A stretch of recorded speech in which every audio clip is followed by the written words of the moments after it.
A young man in the woods in the fight of his life with a reptilian beast. I snapped my bullwhip at it.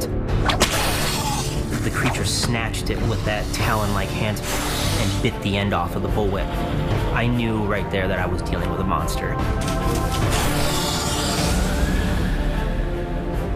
Since time immemorial, this seductress has been bad, biblically bad. I knew it was something dark, I knew it was something evil, and it wanted me, and it wanted me dead. They thought these creatures were just a fairy tale, until it turned all too real.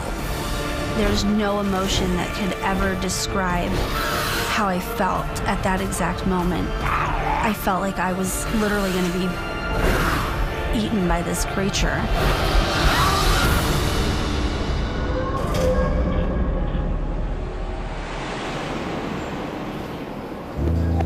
The Carolina coast, a region known for dense swamps, lazy rivers, and blackwater bays. Within these branching waterways, a legendary creature. Most people never see it coming. Those who do wish they hadn't. I fixed my sight right on where the noise was coming from, and that's when I saw the movement. That's when I realized that this is a monster in front of me. The real thing.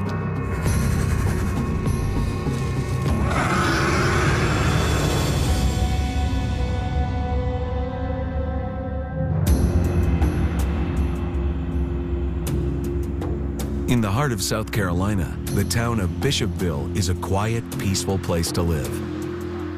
Bishopville is a neat little town. It still has a main street. It's a nice, quaint, small town America. Yet overshadowing this idyllic town, rumors of a cold-blooded beast. Reporter Dan Torgeman will never forget the day that Carolina's monster legend landed on his desk. My colleagues told me, regardless of what you've done until now or what you might do from here on, this will be the story that people will remember you by. And it's true. On February 28th, 2008, Dan caught a story. Right away, he knew this one was strange. A local family was claiming to have evidence Carolina's reptile man was real. Dan and his camera crew set out to see the evidence firsthand. From the initial report he filed, you can hear he's baffled. Bob Rawson looks down at the blood on his van, all the claw marks, and check out the hood. Literally bit. And you can feel it underneath where he's bit right straight through here. Who he is, a point of renewed debate in these parts. Some sure they know the only creature capable of this kind of damage. They say it's the lizard man. If it is the lizard man, he's back nearly 2 decades after first being spotted near Scape or Swamp. No one's ever been able to confirm an account of the 7-foot monster with green skin, 3 toes, and a 3-fingered claw. When I first saw the damage, I was surprised at how extensive it was. You could see what appeared to be claw marks on the hood and on the front bumper. You could see holes from what appeared to be something biting down. It would have taken more than just a dog to have caused that damage. Yeah, I couldn't believe it. 20 years earlier, sightings of a lizard-like monster plunged this Carolina town into turmoil. I heard about the lizard man about the same time everybody else heard about it. A little gentleman by the name of Chris Davis who'd had a flat tire on the Browntown Road, and while he was changing it, something came up and pretty much attacked his automobile.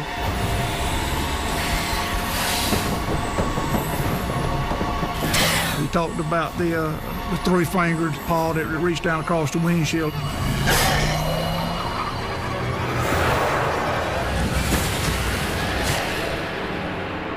The eyewitness report drew hundreds of curiosity seekers to Bishopville. people showed up with rifles and shotguns, going out and hunt the lizard man. Something has kept this thing going from that time on.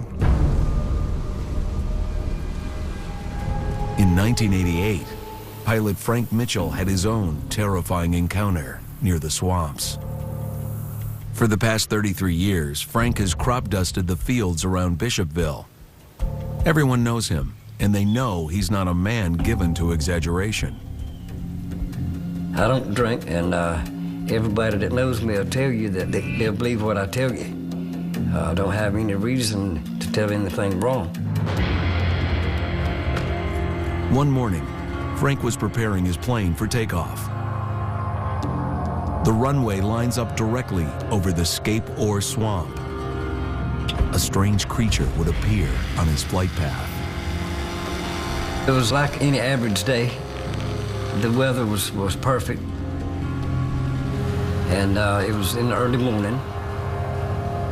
And it's a point that I call a point of no return. You're either going to lift off because you've already got your takeoff speed, or either you're going through them woods, you know. And so on this particular day, I was right at that point. And this thing come walking across the runway right in front of me. It actually stopped and looked right at the airplane coming, and then turned its head and kept right on walking and walked right on across the runway. It was greenish brown in color. I couldn't tell if it was scales or if it was skin.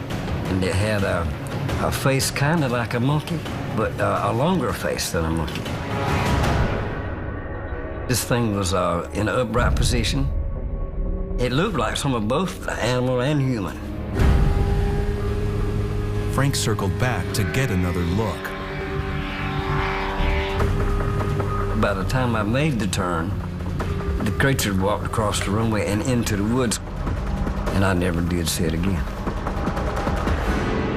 Frank Mitchell has a significant encounter because in his case, he saw a strange creature before it was common knowledge or in the news.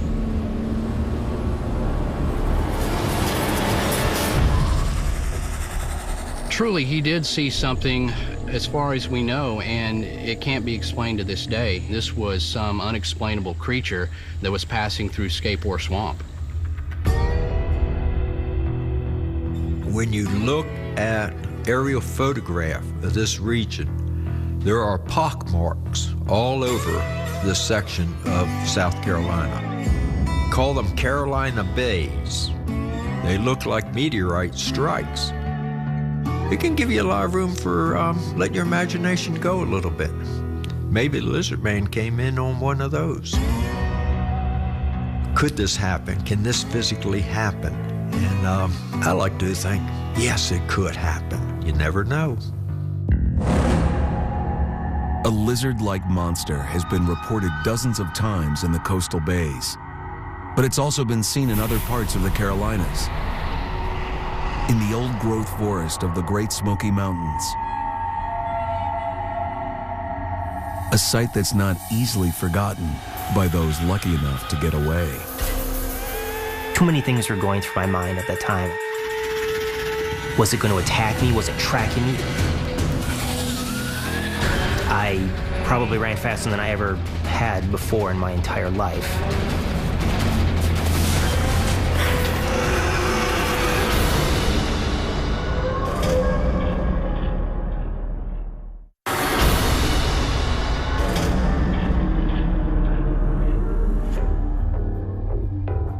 In the Carolinas, there's a legend of a bizarre lizard-like monster. A two-legged mutant covered in scales.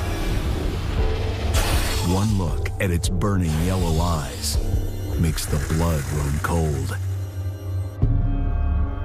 Some accounts date back many hundreds of years to a time when Native Americans lived in great numbers in the Carolinas. There is a story about when the men with tails came here to live with the Wysaki Indians. They were fish eaters, but after they ate up all the fish, they went into the swamp, and that's where they've lived ever since. More recently, the Carolina creature has been seen outside of the swamps, in the Appalachian Mountains. In August of 1990, 17-year-old Jamie Anderson decided he needed an adventure. It began by sneaking away from home. This was a trip that I decided to take on my own without anyone's permission. I was depressed, and I really wanted to get away. On a bus ride from Minnesota to Florida, Jamie reconsidered. About halfway down there, we reached North Carolina, and I had a change of heart. So I stopped there and decided to go back to Minnesota. But the next bus was not scheduled to depart for another 2 days. Being at my age, I couldn't get a hotel or motel or anything like that. I decided to go camp out, and I was prepared for camping. So I made my way out into the Great Smoky Mountains area.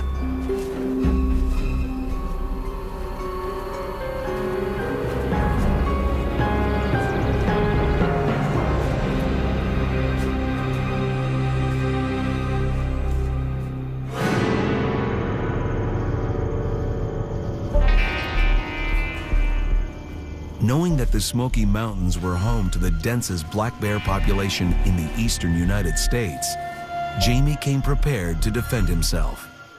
I had a bullwhip, I had a machete. I was pretty much prepared for any type of wildlife that was out there, except for what I encountered next I was not prepared for.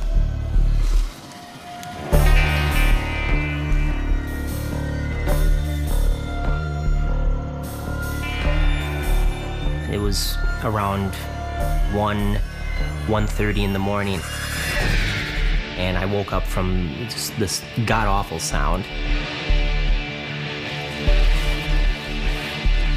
My heart jumped up into my throat, the hair on my arms just stood straight up, and I immediately started looking around. My first thought it was a cougar. So I grabbed the bullwhip, and I started looking around for any signs of something stalking me. The noise was definitely closer. And that's when I saw shadows in the bushes sort of moving.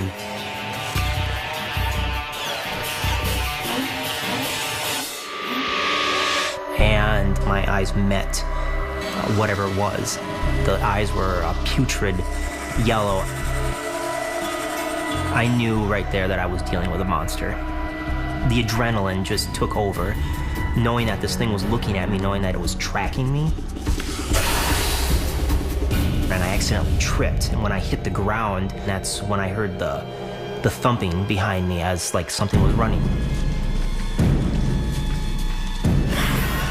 The fear of dying, it's something that I've never felt before, and I was determined to defend myself.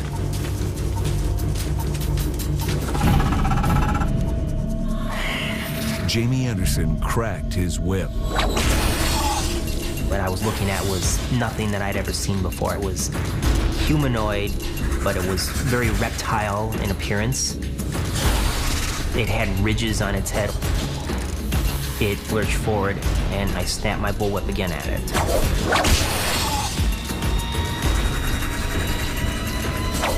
The creature snatched it with that talon-like hand of it and bit the end off of the bullwhip. And I ran. I probably ran faster than I ever had before in my entire life. The only thing that was really going through my mind at the time were how much distance I could put between me and this thing, whatever it was. Jamie was so desperate to escape, he dove into a cold mountain stream. When I got to the other side of the river, I got out and I immediately started scanning the area, looking around for it. I didn't know where it was. For all I knew, it could be in the water. So I decided to put some distance between me and the river. I must have been walking for 6 hours at least. And that's when I ran into Cherokee Indian and asked if I could get a ride back to the bus station. I I looked pretty beat up, scrapes from tripping, and I was still shaking from the whole experience. What happened to you? Something inside me told me to just tell him.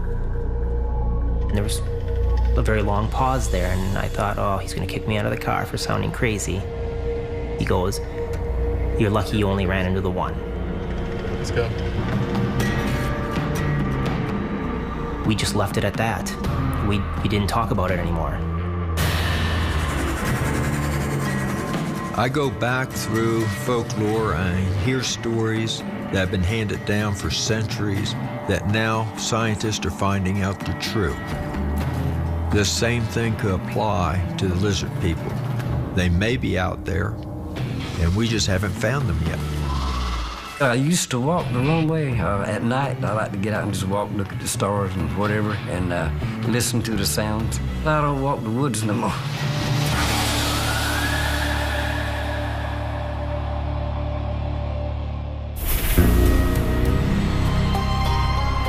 The historic community of South Boston, Virginia was founded in 1796. Historic by American standards. Yet it's been visited by a demon that's thought to be thousands of years old. She typically wears a human face, a voluptuous body, and lures her victims with a promise of sensual paradise. That's when her true nature is revealed. I knew it was something dark, I knew it was something evil, and it wanted me, and it wanted me dead.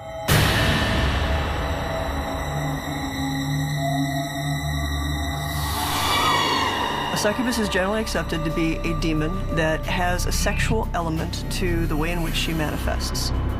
Some of the most common descriptions describe something fiery about her eyes, an unnatural heat to her skin. Sometimes she will have non-human elements to her body. Minister Russell Irby routinely warns his followers about the temptations of evil. He himself encountered a devil in the flesh at a time when he was especially vulnerable to attack. What you want to hear about today, counselor? I'd been a correctional officer for a while, working at the maximum security prison, and then I was promoted to counselor. And they needed someone to work with sex offenders. Tell me about your case. You want to hear what I did? I would do counseling with them, trying to see what were their issues, what were their triggers, and seeing if they could work around those triggers and stay away from those things. Spending long hours at the prison took a psychological toll on Russell. Two things was happening. One, disgust, but at the same time, found myself wanting to learn more and get more into it, wanted to read the cases. So I'm having this fight on the inside of me. How can this both be exciting to me, but at the same time be totally disgusted by it?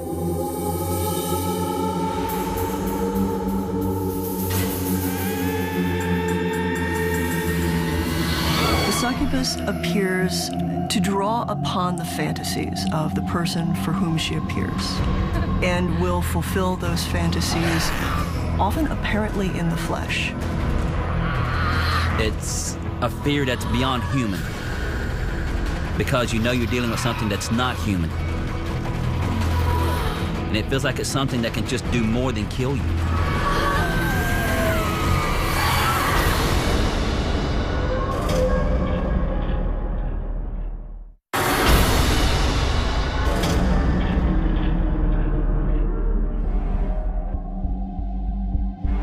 The succubus.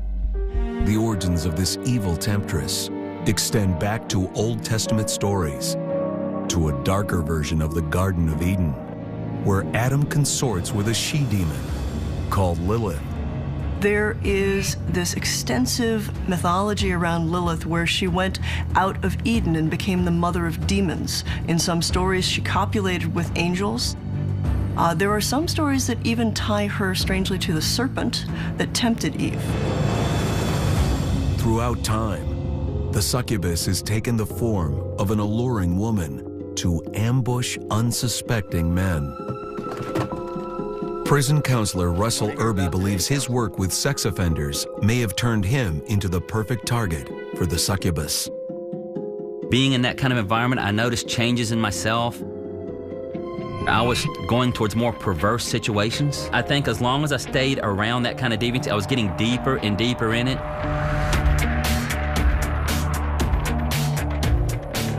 The succubus is attracted to someone who has repressed sexual urges.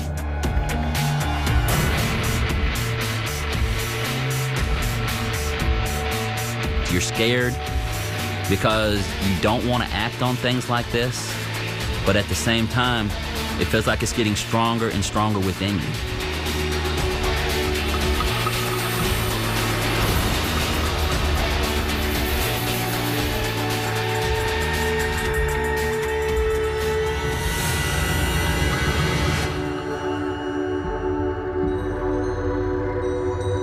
One way a succubus comes about is she's partly built from those thoughts, those fantasies, those dreams. It is believed that she draws her power from the person that she's preying upon.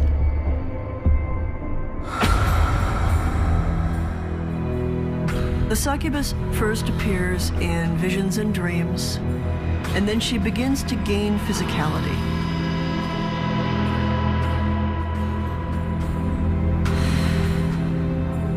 I was like, well, something's not right here, and that's when I woke up. And I could feel that thing there on the bed beside me. She looks enticing, but her intent's pure evil. She's a breath stealer and a life stealer. And she seems to make a transformation.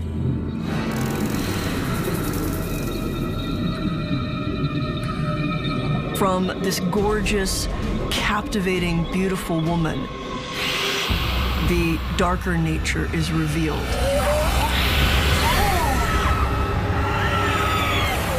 I wanted to scream. I have air coming in, I have air coming out, but I couldn't make a noise. My hands were above my head. I could not move. I was totally under control of something else. And that's probably the most terrifying thing about it. You can't move, you can't fight, nothing you can do, but you feel just like something is just, it's killing you and that it's getting closer. It feels like if it just completely touches you that you're done. I just start praying. Whether it be angel come down, that Jesus do something. Lord, I beg you.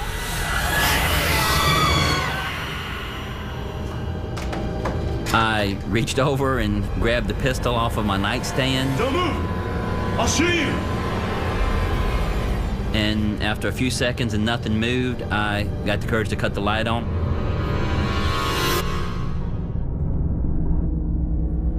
The succubus had tried, but ultimately failed to turn Russell to the dark path. A wake-up call that led him to make changes in his life.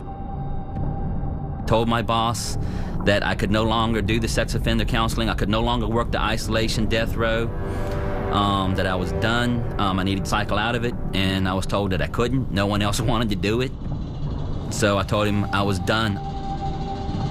Russell Irby was able to derail the succubus's trap. Another victim came even closer to peril.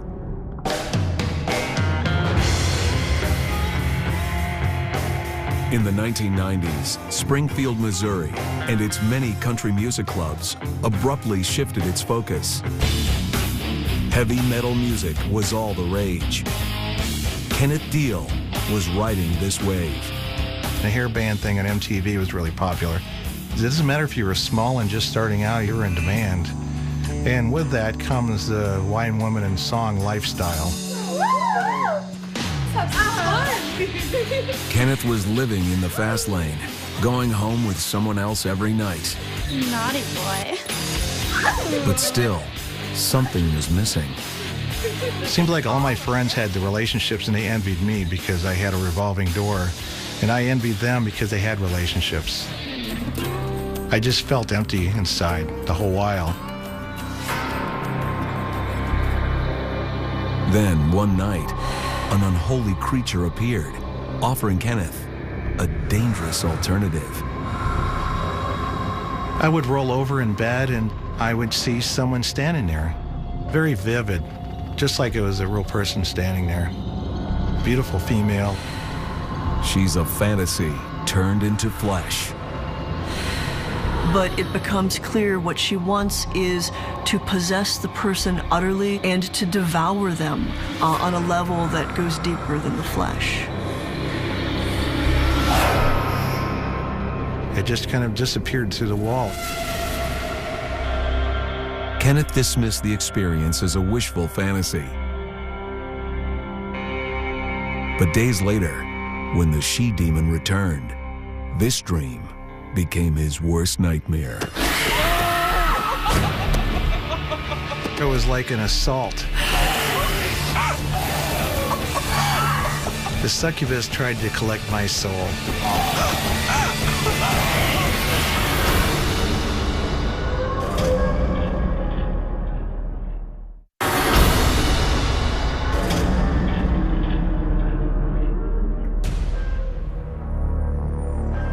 In the pantheon of monsters, the succubus is unique. At first, she seems an enticing flower, drawing her victims in like a voluptuous Venus flytrap. Get too close, and those moments of sweet nectar will be your last. Different accounts identify them differently. However, most of them agree that they are lushly sexual, sensual women. Once she's been accepted and invited in, she begins to wear away at the person's health and vital spirit.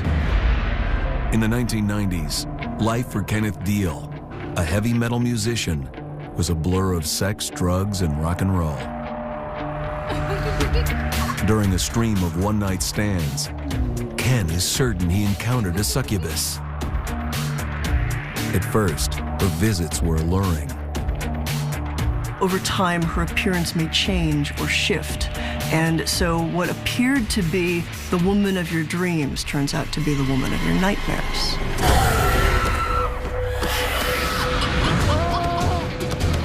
It was like an assault, holding me in bed. And she was straddled over me with its hands over my face like this. I felt these feet dig into me like toenails, digging into me tighter, almost like a knife. It was painful and hard to breathe. Worst case scenario is you get to see a truly ugly side, and she becomes the creature of cadaverous pallor and decay.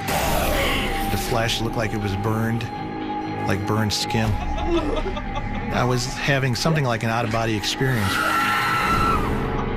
I actually was seeing myself being assaulted by this grotesque thing, just like an old hag, had really long white hair. I was scared. The succubus tried to collect my soul.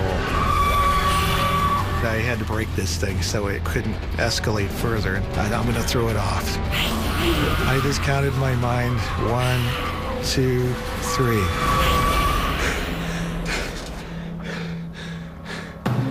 And I get up, and there's nothing there.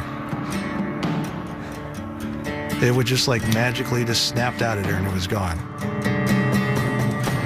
Because most interpretations of the succubus identifies her as some type of demon, the cure is to somehow drive her off through faith. It's the person who she's appearing to who has to draw a line and drive off this spirit that's preying on them. After witnessing the true nature of the succubus, Kenneth took action to protect himself from her wrath. If it did this once, what's going to happen when it comes back again? Going to the church and getting involved with the sacraments was the thing that I had to do to get this monkey off my back. They'll kill you. They will kill your family, spiritually, and they will take you down and get rid of you. Don't put yourself in a situation where you open the door and then you don't have to worry about what might come inside.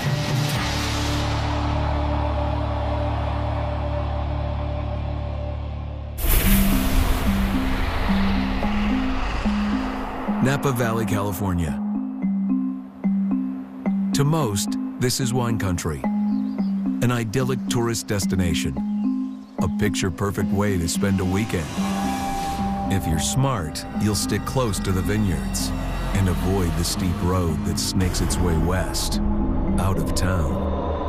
Over the years, the overgrown lane known as Partrick Road has taken on a nasty reputation.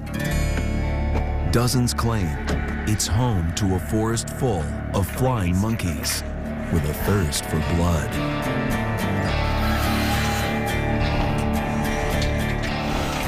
I'm questioning what I'm seeing the whole time I'm looking at this. I can't really comprehend it in my mind. Can this all be real?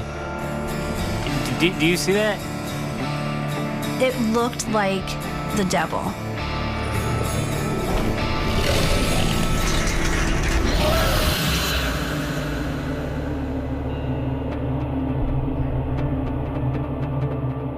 Scores of Napa residents have heard the story. Everybody was very fearful of Partrick Road. Even now, if you ask a local about it that has been here for, forever, they'll tell you a story about the Rebobs. For more than 60 years, thrill seekers have been driving to the top of Partrick Road. Growing up, I heard a lot about Rebobs from my parents. Me and my brother, we thought there were these fake stories that parents tell their kids to keep them away from certain areas, which kind of drew us up there because we wanted to kind of see what was going on.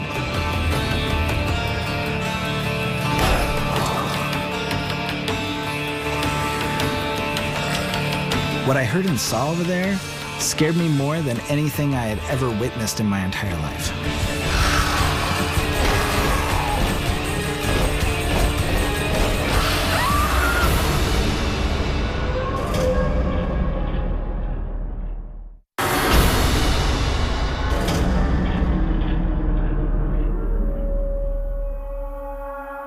According to local legend, Partrick Road in Napa Valley is haunted by a monstrous breed of monkeys known as the Rebobs. As a kid, we all told stories about the Rebobs at our slumber parties, and we definitely believed that they were out there. There have been multiple sightings over the years. The majority that started getting reported were around the 60s or 70s, and since then, people report sightings almost every year. Adam Danielski is a program manager for a software company. When he was in his teens, Adam, his older brother, and a few friends decided to go camping at the top of Partrick Road. Curious to know if the legend was true. We laid some blankets down there. We had a couple sleeping bags that we rolled out. My buddies got into the cooler. They were having a couple drinks where I was basically the designated lookout for the evening, while they were drinking. And that's when we started hearing the screaming.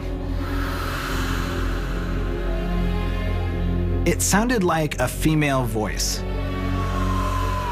but it was so far off. And we knew other people went up there, guys and girls, so we didn't think anything of it until it got closer. Yeah, man, stay bright and bushy tail. First watch tonight. So that means I get the first shift? It's all you, bro. I'll take the second shift, Adam.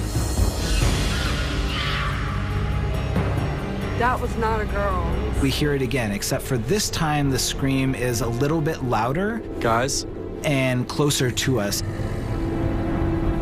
There's something out there.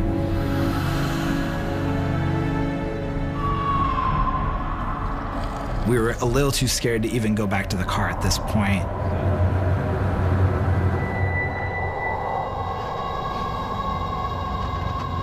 We did decide that one person would take turns watching while everybody else slept and kind of go from there, but we're teenagers, we're not going to do that, so we all fell asleep around the same time.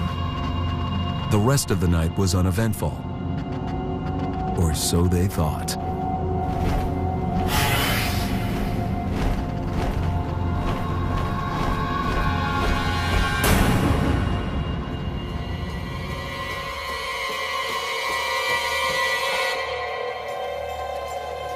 I think it was around 7 a.m. when we first woke up.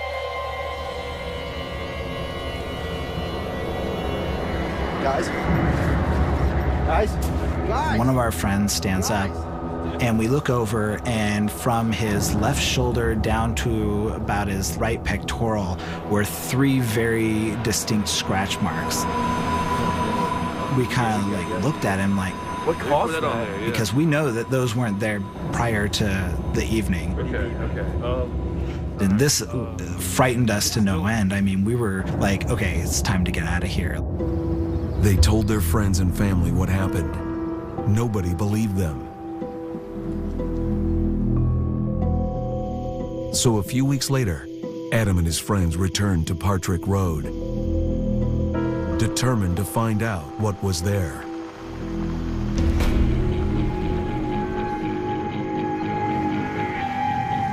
Once again, it's pitch black. All we can see is kind of the dust around, the shadow in the headlights. And we get about halfway up the hill, and something jumps in front of the car. And I look over just in time to see this humanoid shape jump to a tree from the side of the road. And it starts climbing up the tree. I'm absolutely petrified. I can't even move. And that's when it hit me that there's one. Could there be more?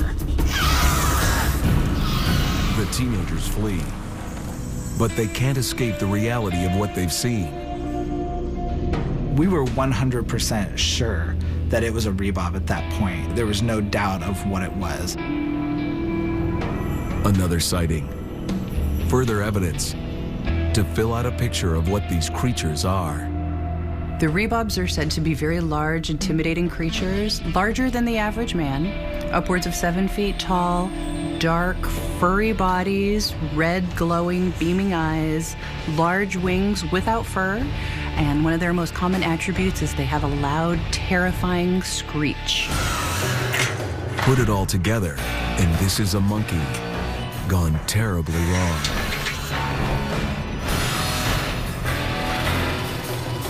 It looked like pure evil to me. It looked like the devil. Do you see that? In my life, I've never been scared as much as I was that night. There's nothing in this world that will ever make me go back to that road.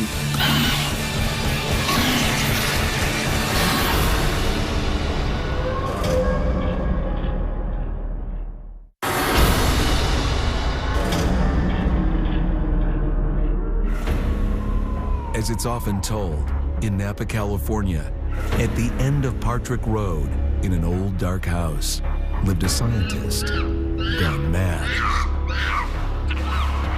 He was experimenting, making mutant monkeys with wings.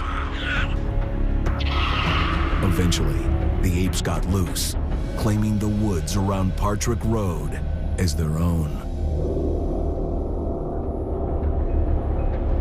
Growing up in Napa Valley, it's hard to avoid hearing the stories about the flying Rebobs.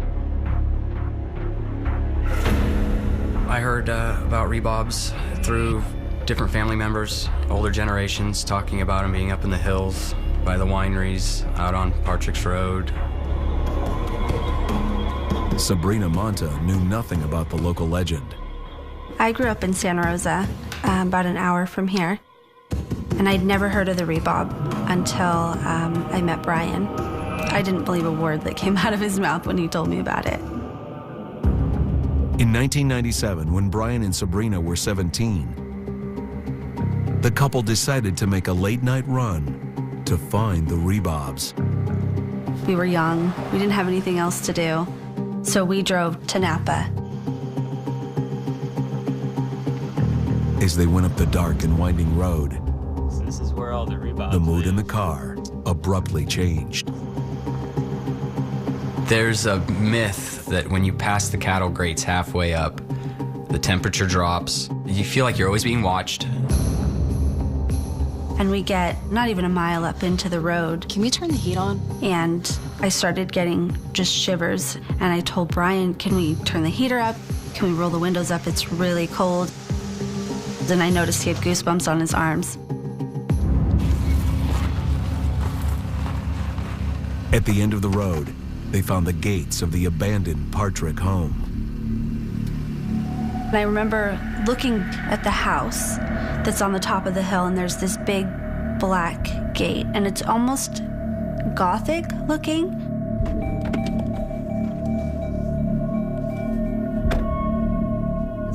I remember telling Brian, you know, this is silly. We need to go. This is not fun anymore. I want to go home.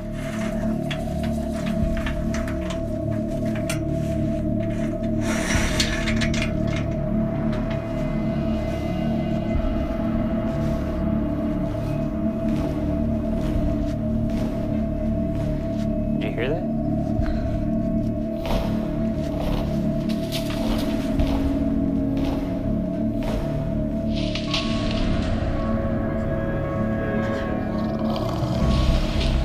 You could hear it. I didn't know what it was. I didn't know. All I know is I didn't like what I saw.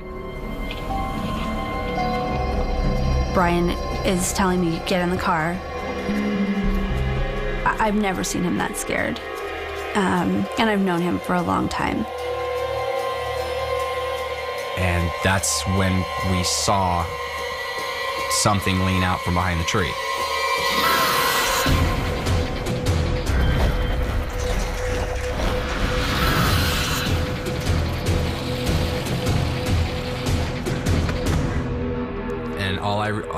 What sticks in my mind the most is the eyes, the big red eyes, the penetrating look.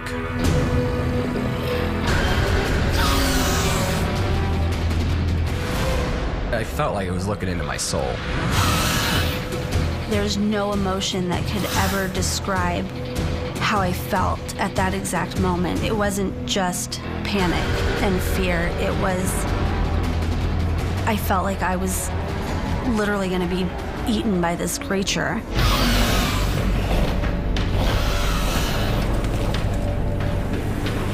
They jumped into the car and raced to the bottom of the hill. What was that? Only then did the teenagers feel safe enough to admit what they had seen. Brian was the first one that said, I saw the Rebob. And then I said, if you saw what I saw, is this what it looked like? And he described in detail everything that I had seen. He had seen the exact same thing. It proves that you're not crazy. You didn't just imagine something. What you saw was actually there. For those couple of seconds, it was pure terror. For those who have looked into those blood-red eyes, the fear lasts forever. There's no emotion that's going to be stronger than real fear and really seeing something that is not natural. After seeing that, I don't feel like I'm ever going to be that scared again.